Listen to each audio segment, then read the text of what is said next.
In an ever-evolving digital landscape, for your business to thrive, you must adapt or die.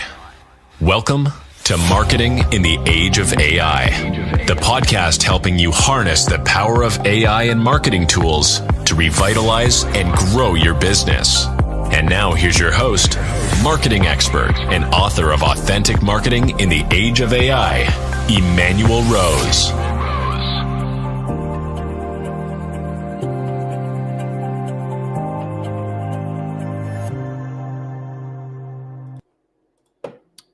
Welcome to Marketing in the Age of AI. I'm your host, Emmanuel Rose.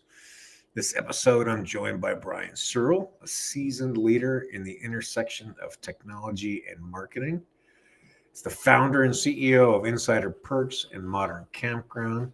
Brian leverages nearly 2 decades of experience to guide organizations through the intricacies of artificial intelligence, automation, and digital marketing strategies. But he's not just a strategist. He's actively shaping the future of outdoor hospitality with innovations ranging from advanced AI chatbots to robotics. Join us as we delve into Brian's insights on how businesses can harness AI to enhance their marketing effectiveness and drive meaningful engagement. Brian Searl, thank you so much for taking time to have a talk with me. Thank you for having me, Emmanuel. I like your intro, the seasoned. I was going to make a joke about how seasoned means I'm bald, and then I looked at you and realized you're bald too. That's right. So, seasoned. Yeah, exactly. We're not quite old yet. We're just seasoned. Yeah. Well, I'm really excited to talk to you because one of the other pods I have is called Nature Bound, and I'm a big believer that in the fact that our time in nature is what's going to keep us from going completely mentally insane from AI and the computer. Probably. And I am a consumer of adventure products, adventure gear, and ultimately guides and places to go and hang out that are off grid. So I think you have one of the target market that I'm most jealous of, Brian. I appreciate that. It's been like 15 years of working through like, this sucks. Let me figure out how it's going to work. This is bad. Let me try that. Let me do. So it's hard-earned effort. Yeah, I can imagine. My impression of that vertical is that it's a lot of low-tech people who have to do it, and they don't necessarily enjoy that part of the business. Well, because I think that's their whole business. They got into the camping outdoor hospitality space to be outside, to be in nature, to enjoy that space, right? And so they've intentionally tried to disconnect, and now the world's like, oh, no. we got everybody else, but we're not leaving you behind now. It's that Al Pacino scene, right? Every time I try to get out, they just keep dragging me back in. Well, what is your outdoor passion that kind of led you into the vertical? I think that's the best question. I think it's interesting. Like, I don't know if it's my passion that led me here more than accident, right? Okay. So my story is I started Insider Perks as a video blog company back when travel blogs were getting big in 2009-ish, and everybody was going on fam trips and working with destination marketing organizations and stuff like that. And I was too lazy to write. So my background is in video. I went to broadcasting school, worked for CBS News, like a local affiliate in Cleveland. Worked for the Cleveland Indians, did broadcasting work. So that's kind of my background. I'm like, all right, I'm going to do something with this and see what comes of it, right? I was kind of a YouTube influencer before influencers became influencers. And also, like, I really never made enough money to pay the bills. So I don't know if that word works for me. But anyway. An aspiring influencer. How about that? Aspiring influencer.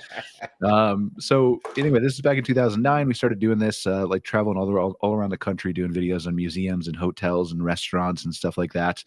And I came across this guy. Like, I'd gone camping when I was a kid. There was a man who worked for KOA, whose name is Mike Gast. He was their public relations director. And KOA, if you don't know, is a franchisor of 500 plus campgrounds in the United States and Canada. And I reached out to him and said, let me go do a video. We were doing basically editorial videos of these places. So nobody was paying us. We were saying, let me just do an editorial video. I'm going to see if I can make money off the views on YouTube and keep it unbiased. Yep. So I'm like, let me do one of these videos for you. It took me 2 months to convince him. He sent us down to his corporate-owned property in Sugarloaf Key in the Florida Keys. Nice. He slept in a tent and did a video of his of his park, but he loved it so much he sent us up and down the East Coast for 90 different KOAs with corporate vouchers to do videos of their properties.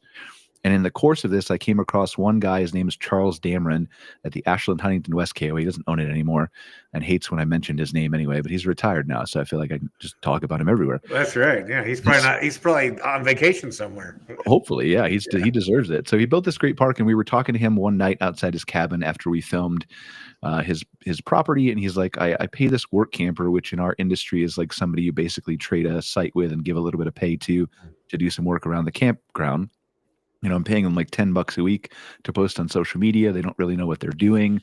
This is like 2011 when friend profiles and pages and nobody knew the difference, right? Yep. And so I'm like, I probably help you with that. Like we do it for our business already. And I made up a number based on that. I said $50 a month. Right. 30 KOAs later, nobody. Can you sign me up on that program, please, Brian? Yeah, I mean, well, inflation has kind of gotten the better of me over the 2011 to now, but yeah. So. Yeah. So that's how you got started. Yep.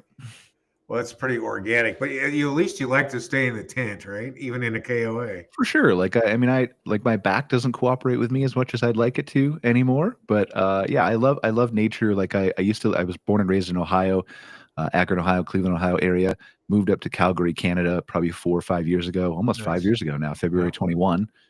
But for that intent purpose of I want to be closer to hiking and nature and outside and all those beautiful things. So yeah, I do have a passion for it for sure. Alberta's a great spot too. Although I like a little bit further east. I like to go to Saskatchewan. It's too flat for me. Like it's beautiful to be clear. Like, but Ohio is flat. I was getting rid of Ohio. Like I'm 45 minutes from Banff. Yeah, Calgary, I got you. So yeah, that's cool. I love it.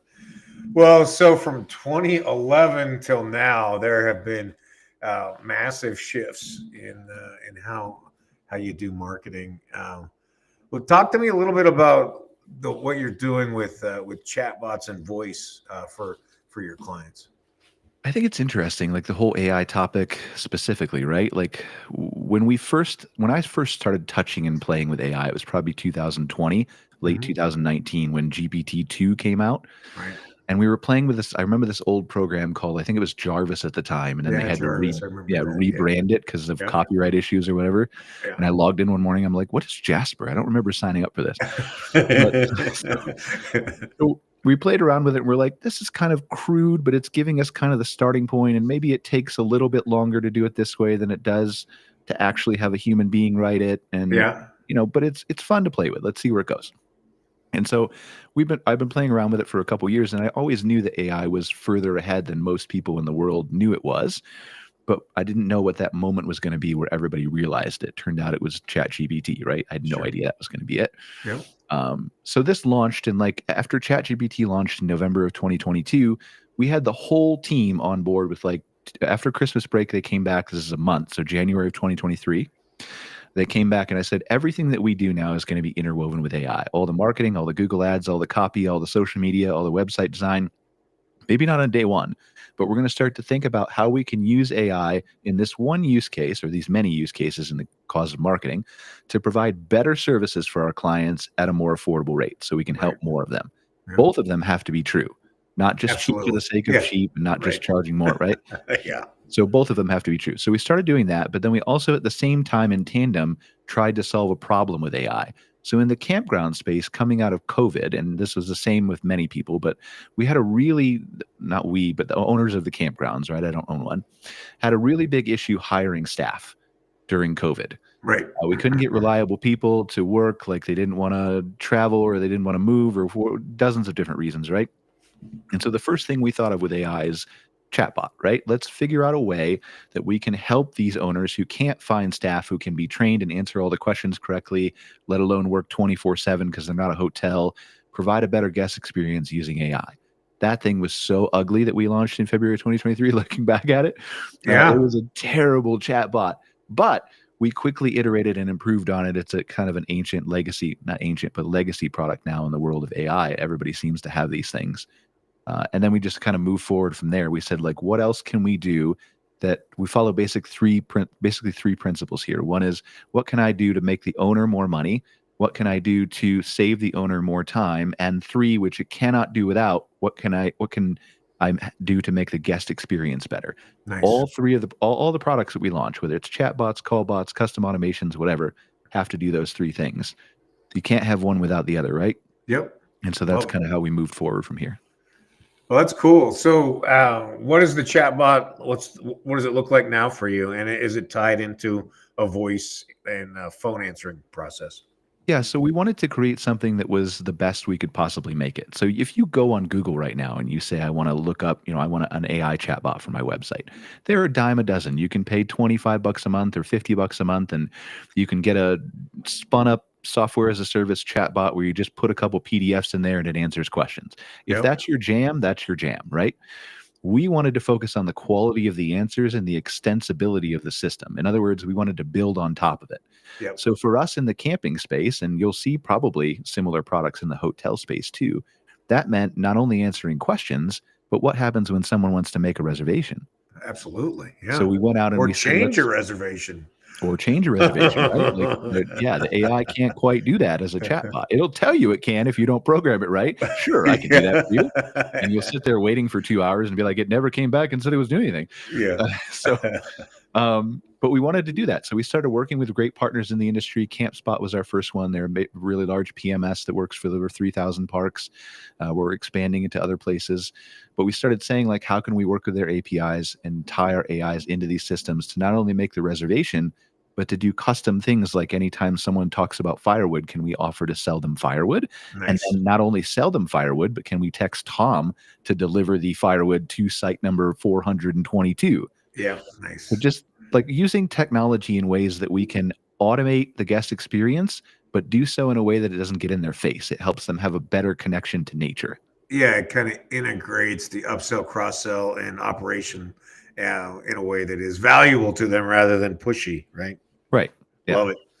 Yeah, which kind of reminds me of how we've ended up back with pop-ups and interrupting marketing, even though we've been through this cycle already once, right? You and I are old enough to remember that I still argue with clients about this. Like, I just saw one this morning for Cyber Monday. I'm like, nobody wants this. Like, go to your own website and see the pop-up where you're like, oh, I'm going to read this article, and then boom, nope, you're not. Just kidding. You're not reading this article. Here's a pop-up that says distracts you from whatever you want. Not only is it bad for search, we know Google doesn't like them. It's just terrible for user experience. Especially when it hasn't been thought out. Like when I get an email, I go to the website, and then it pops up asking me to sign up for their email instead of letting me buy the thing that they emailed me about, right? Like, that's just lazy marketing. What's the retargeting too, where you buy, like, they show you the shoes? I just bought those yesterday, guy. Yeah, exactly. Or where they send me a bunch of lipstick ads or something that is obviously, or not obviously maybe, but isn't what I'm looking for. Isn't personalized to you, yeah. Yeah, exactly. Well, that's cool. I love that you have these standards, these pillars.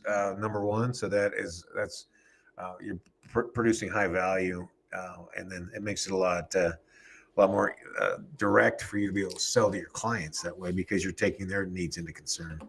Trying to, like, certainly there's going to be bumps in the road. We're going to fail. We're going to pick ourselves back up and learn what to do right and what to do, differently the next time. But yeah, that's the overall guiding principle. So, what other kind of AI implementations are you developing or looking forward to, kind of in the next 6 to 12 months for your clients? I think it's interesting. Like, I think a lot of this is going to end up being custom automations. Yeah. As I look at the space of AI and how quickly it's moving, we have looked at, like, you've seen OpenAI come out with new products, that have basically devoured startups that were in the space, right? Yep. I had this great company. It was using OpenAI's API. It was generating images or doing video or creating ads, and then the next day OpenAI puts this in their product and they're basically dead. Bye. Yeah. And so we wanted to avoid that trap. Like, I don't know, tomorrow OpenAI could release some kind of call agent that makes it super easy for you to, create something off your business. And then, like, they won't have the CampSpot stuff or the integrations with booking, but still, like, then it becomes a serious threat to me. So I step back and look at this holistically, probably September, October of, well, this year. I was going to say last year. I'm already in 2026 with planning, but this year. And we said, like, what is something that will never, ever die, no matter what OpenAI does or how fast AI moves? And the answer, as strange as it seems to me, I think, is consulting. And that's the first job that you were like, AI is going to destroy all consultants, right? And Yeah. it will, a lot of it, because a lot of the consultants don't have the 20 years of experience in a specific vertical. But Right. even if they do, they're offering the same advice that you can get from a chat GPT or another website. There's not that thought leadership there. Yeah. But I think no matter how fast AI moves and whatever companies innovate, whatever they're going to innovate, there's always going to be a small business owner, campgrounds in my perspective, for all your listeners, lots of other verticals out there who are Yeah. going to struggle to understand how to use and implement it in their business. So sitting down with them and asking them, what are ways that we can save you time? What are ways that we can allow you to, in my case, reclaim your time to spend more time on the guest experience, Yep. right? On what they're, on who they're talking to, on how you're treating them to the heart, on the interaction they have with your staff, on all those kinds of things. What are the things that take up your time? And then let's sit down one by one and say, maybe we're going to build a custom automation for this. Maybe I'm just going to tell you to go use HubSpot because it personalizes it better, right? But like, I'm going to help you understand and take advantage of all those things, I think is the guiding principle of where we go. There's no specific product I think that's going to win in 2026. It's too fast. Yeah, I think that's interesting, and I agree with you. It's interesting to watch the specifically chat, right? Because they're still a market leader in this space. Yep. Integrate and continue to retailize all these custom functions that we've been building over the last few years. Well, if you study Sam, like, and I have never met Sam, right? But if you study Sam and the way he interacts as an entrepreneur, many people have said that that's how Sam operates. And I'm Yeah. not criticizing Sam, but he will look at like, what's the biggest usage of API, Yeah. platform stuff, and let me pull that. Let's go make that. I mean, that's the Google model, right? We've dealt with Yep. this with Google for years. So I agree with you. I think it's custom integrations, consulting. I like that. And I think what you and I are going to end up doing in 5 years is you and I are going to be having big meetings at KOAs all over the country with humans and doing trainings and talks that are face to face with people. Oh, yes, we are. Yeah. And live events. And that's what the old guys will be doing for all the operators. Yeah, I think this is it's going to be interesting. Like, I would never dare to say I can predict the future 2 years out, right? It's moving too fast. But what I think we can say for certain is that it's going to bring back that in-person necessity to connect. Yeah. And so as much as you and I have probably spent our careers building our brands of going to the conferences and shaking the hands and meeting all the people and staying for drinks and attending all the sessions and like being in the mix of all the people and all the places, Yeah. I think that's going to be massively valuable and something that you're almost not going to be able to build in a future of AI. It's going to be really hard. But I also think it brings back community. Like, there's this whole talk about like, are we going to lose jobs? Are we not going to lose jobs? I fall in the camp of like, probably most of us are going to have work be optional. I'll choose to work because I'm weird, but Yeah. like many people won't. And so there's going to be a transition period that we go through to do that. But I think on the other side of that, we have to figure out what our purpose is. And I think AI is going to allow us to bring back community. Like, we've Yeah. kind of lost that, haven't we? Not social media community, in-person community, helping your neighbor with their groceries, taking a walk around the block, that kind of thing. I think that's an amazing, interesting future. Yeah, I love it. I love that vision, and I'm calling it the second renaissance. And I think that we're going to have the opportunity to paint and play music and write poetry and go on walkabouts in ways that we haven't done in a long time in this really ever in this culture, but in a long time. Yeah, I'm excited for it, but we have to get through the bumpy period, and it's going to get bumpy.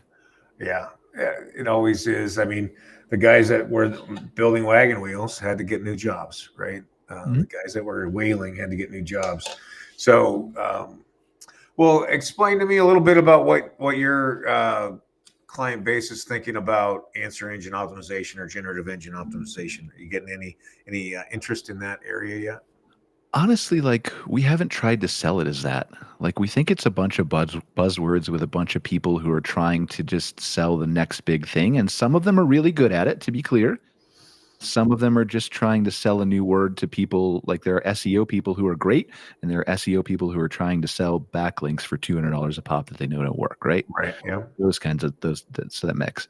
So we have thought about it, but from our perspective, like, a lot of what you hear come out of Google's mouth is true. I think that branding matters, that the way you architect your website copy and tell your story matters, that your authority matters. Like, I think we've seen that. We've seen press releases work really well. Yeah. So I think those things are some things to be cognizant of and keep in mind as we move forward. But for us, for GEO or whatever you want to call it, whatever the buzzword is, for us, I think it's gonna, like, what we're counseling our clients on is take your website, and this is gonna sound crazy maybe for the first few people who've heard this, but take your website from 5 to 10 pages to 50 to 75 pages, depending on your size. And here's why. I think that there's two use cases, and this is a balance between where we are now and where we're going. Where we're going is the agent's going to browse your website and the humans never will. Right. Which means that the 20 hours you spent with your marketing team agonizing over the call to action and whether the button should be rounded. Yeah, not right? Yeah. No. But until we get there, right, it's going to require a balance. So for us, it's how can I use AI in a way that I could do before as a human being with teams? I could go out, but it would be really expensive to the client. So how do I go out and say, what is the ideal customer profile for a business? Yep. Study what my business is and give me a recommendation. Then break that down into 5 or 10 different fully fleshed out buyer personas. Yep. A single mom who would travel with her kids to go camping, or a retiree who would cross the country, all that kind of stuff, right? Yep. And then give me an audience style guide. But then, and this is really interesting, you can use, like, and Gemini 3, I think, is a little bit better now with deep research. But formerly we would use ChatGPT 5 Pro, like the $200 a month thinking model or whatever. And we would say, now go act as these individual buyer personas and think about, from your perspective, from the single mom first, then the retiree, then the whatever, what is the website copy you would want to see that would make you convert? What's the Google Ads copy? What's the email marketing copy? What's the whatever? And then aggregate and collate all that together and give me a starting point for what's my call to action? What's my way I get attention from you, right? Yep. And then, and surprisingly, that market research, as crazy as it sounds, we've had people study this. So they say it's 90 to 95% accurate as the same answers they get on a phone call survey, because it knows it's eaten the whole internet. Yeah. Right. So, and it's also consumed Discord and Reddit threads of actual conversations with people, question and answer, right? All that stuff. So then taking that and saying, all right, now go look at my homepage my existing homepage, if I have one, and rewrite that to target all these buyer personas psychologically and scientifically so that they will convert better. And also focusing on AI and entities and all the things that we know need to work in a GEO, SEO world for agents to understand. Schema markup is a whole separate conversation, but we're just talking about design now, right? Yep. And then it will do that. And then I say, all right, now come up with a nice master plan, and there's a whole prompt behind this, right? Sure. But come up with a whole master plan that says, like, what are the interior pages that I need to target these buyer personas, to future-proof myself, to do everything else. And where we get to the 20, 30, 50, 75 pages for a website is the more information that an agent, and a human to a certain extent, but the more information an agent can know about your business, the better. Most websites don't have anywhere close to 5 or 10% of the information about their business on their website. So let me give you a campground example, right? If you are, and we're getting here quickly, you've seen ChatGPT with memory, we're all going to have our own personalized agents that act on our behalf and do everything for us, right? Yep. We're going to get to a point where, let's just pretend, Emmanuel, you have a 7-year-old daughter, right? And that 7-year-old daughter loves playgrounds, and your agent knows that. And so when it's going out to research your camping trip, either it's done that proactively, which it will do in the future, or you've prompted it to do that. It's going to go look for campgrounds in a specific area, and maybe it finds 2 that are all else equal. Okay. Yep. One of them has an amenities page with a bullet point list of 20 different things they have, one of which says playground. Check, right? The other one has a fully dedicated playground page with photos that says the slide is not metal, so your kid won't burn their butt. And if they fall off, it's mulch underneath, so they'll be completely safe. And we have swings, and here's some activities you can do. I have no idea which one the AI will choose, but I'm pretty sure it will choose the one with more information, because it can more confidently recommend what exactly that kid can experience, right? Yeah, and what I'm seeing is long form, right? Over 1,800 words is also. Yeah, I mean, the word count, I don't know if it's a word count specifically as it is information, good information, not stuffing it like we used to do in the day of tricking Google, right? Yeah. But so many businesses have this information available to them. They just have never attempted to digitize it before, because the whole goal has been doorway. Right. Like, look at a restaurant, right? You don't need anybody in a restaurant. Who goes to restaurant websites? Nobody. basically. But you No, need you go to Google Maps is where you go. Google or usually, Yelp right? or something Yeah. like that, right? But it's a doorway of just like, let me look at a couple images Yeah. and maybe read your about us, which is what I do. Yeah. And then you're going to the restaurant. You don't need that information there. Right. In the age of AI, you do, because The the bots. AI is going to answer the question about your restaurant or your campground on X or LinkedIn or WhatsApp or 10,000 other places, right? Yeah. Yeah. Well, that's interesting. I love your take on it, and I think there is a process by which we can start to integrate these things and not necessarily future proof, but at least be dynamic with the things that we do know about what the engine's like and what the bot's like, and continue to upgrade the web experience.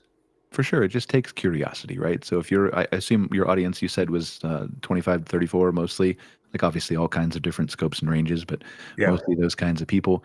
Like, just be curious as you move forward. That's my guiding principle. Like, just play with it, touch it, feel it, and figure out what works best for you and whoever you're serving. I love it. I think that you're an adventurer, and I like that about you, Brian. And I'm very appreciative of your time today. You and I need to catch up sometime and have some time around the campfire, have a fireside chat for real. Sounds good, Emmanuel. I really appreciate you letting me join.